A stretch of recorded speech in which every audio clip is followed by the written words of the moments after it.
नमस्कार दोस्तों, कल के वीडियो में हमने एक इंपॉर्टेंट टॉपिक शुरू किया था, कोची सीक्वेंस या फंडामेंटल सीक्वेंस।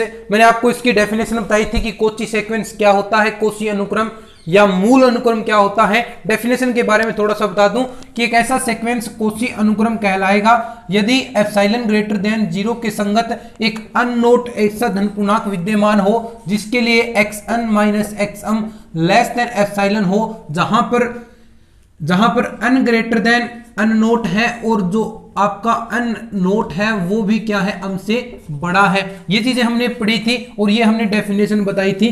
तो आज की इस वीडियो में हम कुछ आगे और बढ़ने वाले हैं, इसके थ्योरम्सों के बारे में, जो इसकी इंपॉर्टेंट थ्योरम है वो स्टार्ट करने वाले हैं। तो देखिए थ्योरम सबसे पहले जितनी भी इंपॉर्टेंट चीजें हैं वो सारी चीजें मैं करवाने वाला हूं। तो देखिए सबसे पहले जो इंपॉर्टेंट थ्योरम है आपकी नंबर 1 पर एक स्टेटमेंट मान लीजिए, लेकिन ये चीजें आपको याद रखनी है क्योंकि आगे चलकर आपको ये बहुत ज्यादा काम आने वाली हैं। तो सबसे पहले कोची सीक्वेंस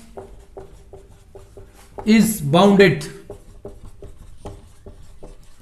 स्टेटमेंट है कि कोची सीक्वेंस परिबद्ध होता है। किस प्रकार करना है वो देखिए पूरा आपको मैं इस वीडियो में बताने वाला हूं। कोची सीक्वेंस इज बाउंडेड, लेकिन सबसे पहले आप बताइए कि मैंने डेफिनेशन आपको बताई थी इस प्रकार कि xn माइनस xm है लेस देन एप्सिलॉन होना चाहिए, जहां पर n greater than n naught और n naught greater than m। लेकिन यहां पर अन नोट इक्वल m कर दें क्योंकि हमें बाउंडेड सीक्वेंस दर्शाना है, यानी जो अननोट की वैल्यू m के ही इक्वल है। तो यहां पर ये सीक्वेंस क्या बनेगा, xn minus x naught less than epsilon. अब आपको पता है कि ये सीक्वेंस x अननोट की ओर अग्रसर हो रहा है, तो यानी इसकी एक प्रकार से लिमिट वाली हम कंडीशन लगा सकते हैं। तो इसका अर्थ क्या हुआ कि जो x अननोट माइनस एप्सिलॉन है, जो ये सीक्वेंस xn से इससे तो क्या होगा, बड़ा होगा। लेकिन अगर जो हमने कंडीशन पहले पढ़ चुके हैं ऐसे हम x अन नोट प्लस एप्सिलॉन से ये छोटा होगा, यानी x अन बिलोंग करेगा x अन नोट माइनस एप्सिलॉन से और x अन नोट प्लस एप्सिलॉन से। ठीक है, तो ऐसा है तो k मिनिमम की वैल्यू क्या होगी, मिनिमम में आपको पता है x1 x2 x3 और इस प्रकार करके x अन नोट माइनस एप्सिलॉन मौजूद होगा। और k मैक्सिमम में भी आपको पता है कि x1 x2 और इस प्रकार करके x अन नोट प्लस एप्सिलॉन होगा। तो ये सीक्वेंस आपको दिखाई दे रहा है, इसमें k मिनिमम मौजूद है, k मैक्सिमम मौजूद है। तो इसका अर्थ क्या हुआ कि दोनों ये फलन है जो ये आपका ये सीक्वेंस है वो k मिनिमम और k मैक्सिमम की ओर बाउंडेड है, इससे वैल्यू आगे नहीं जाएगी। तो इसका अर्थ आप क्या कह सकते हैं, जो k मिनिमम से तो ये क्या होगा, बड़ा या इसके इक्वल, और इससे k मैक्सिमम से ये छोटा होगा। तो ये आपका सीक्वेंस क्या है, सीक्वेंस बाउंडेड होगा। तो ये कंडीशन है, एक बार आप देख लीजिए। नेक्स्ट थ्योरम मैं बताता हूं आपको।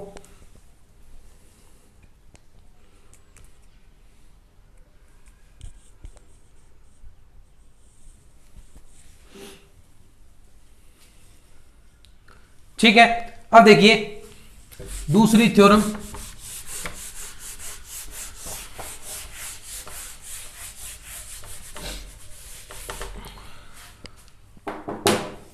नंबर 2 पर है 2 number theorem. If a सबसेक्वेंस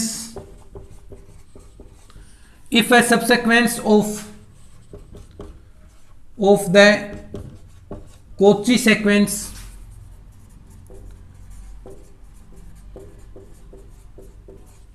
sequence converts to 12, then the sequence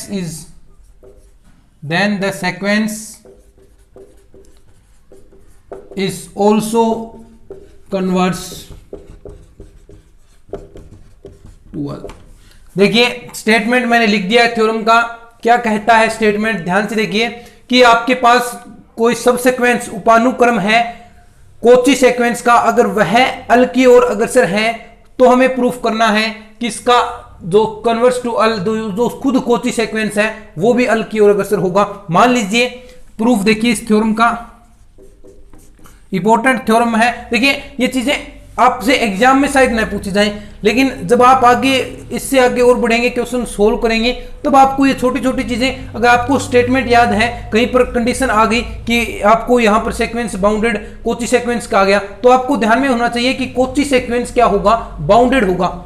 अगर उपानुक्रम जो सब सीक्वेंस के रूप में क्वेश्चन आ गया, तो आपको ध्यान में होना चाहिए कि अगर कोची सीक्वेंस का सब सीक्वेंस अल की ओर अग्रसर होता है, तो कोची सीक्वेंस भी अल की ओर अग्रसर होगा। ये जब हम इंपॉर्टेंट थ्योरम में आगे और पढ़ेंगे, ये यकीन मानिए, ये थ्योरम में क्वेश्चन में एग्जाम में नहीं आएंगे। ऐसा नहीं पूछेंगे कि इस थ्योरम को प्रूफ करें, नहीं आ सकती, सिंपल सी थ्योरम है, कहां से आएगी। लेकिन ये चीजें जब आप जो चीजें एग्जाम में आने वाली हैं, जो चीजें एग्जाम में आएंगी, उनमें ये बहुत महत्वपूर्ण रोल निभाएंगी। उन चीजों को स्पष्ट करने के लिए ये चीजें आपको पता होना जरूरी है, क्योंकि आपके जब एग्जाम होंगे तो उनमें जो चीजें आएंगी उनमें सहयोग करेंगी। यानी अब आगे जो और इंपॉर्टेंट थ्योरम आएंगी उनमें उनका बड़ा योगदान होने वाला है। तो ये चीज यानी एग्जाम में ये खुद नहीं आएगी, बस आपको ये चीजें याद होनी चाहिए, लेकिन इसका महत्व बहुत बड़ा है। यही चीज मैं आपको समझाने चाहता हूं। अब देखिए, मान लीजिए xn आपके पास क्या है, कोची सीक्वेंस है, कोची सीक्वेंस है, हमें यही तो दर्शाना है, हमें प्रूफ तो यही करना है, xn minus l less than epsilon, हमें यही तो चीज तो प्रूफ करनी है। हमें देखिए xn कोची सीक्वेंस है, तो हमें यही तो प्रूफ करना है कि xn minus l less than epsilon, यानी जो कोची सीक्वेंस है उसकी जो लिमिट है वो भी अल की ओर अग्रसर होती है। कब? जब सबस्केंस की जो इसका आपका उपानुक्रम है उसकी लिमिट अल की ओर अग्रसर होती है। अब मैं मान लेता हूं कोची सीक्वेंस की डेफिनेशन आपको पता है क्या होगी, xn minus xm less than epsilon. लेकिन यहां पर क्या चीज दे रखी है, एक डेफिनेशन मैंने आपको और बताई थी कि xn plus p minus xn less than epsilon होती है। अब देखिए इसी थ्योरम का प्रयोग मैं करूंगा। मान लीजिए आपके पास जो सबस्क्वेंस है, ध्यान से देखिए, जो आपके पास सबस्क्वेंस है, जो उपानुक्रम है, जो आपके पास उपानुक्रम है वो xvn है।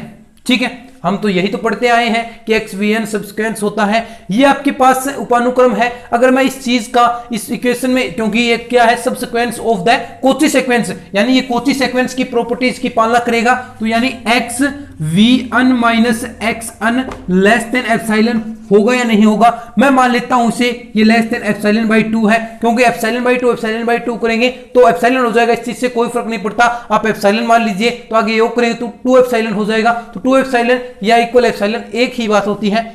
xvn minus xn less than epsilon by 2। लेकिन जो हमें चीज दे रखी है वो चीज देखिए, हमें चीज दे रखी है कि चूंकि हमें ये चीज दी हुई है कि जो xvn माइनस अल हमें दे रखा है, ये क्या है, एप्सिलॉन बाई 2। ये तो हमें दे रखी है कि इसकी अगर सबस्क्वेंस की लिमिट अल की ओर अग्रसर है, तो ये चीज तो हमें दे रखी है, क्लियर सी बात है, xvn minus l less than epsilon by 2। एक इक्वेशन आपके पास ये है, एक इक्वेशन ये है।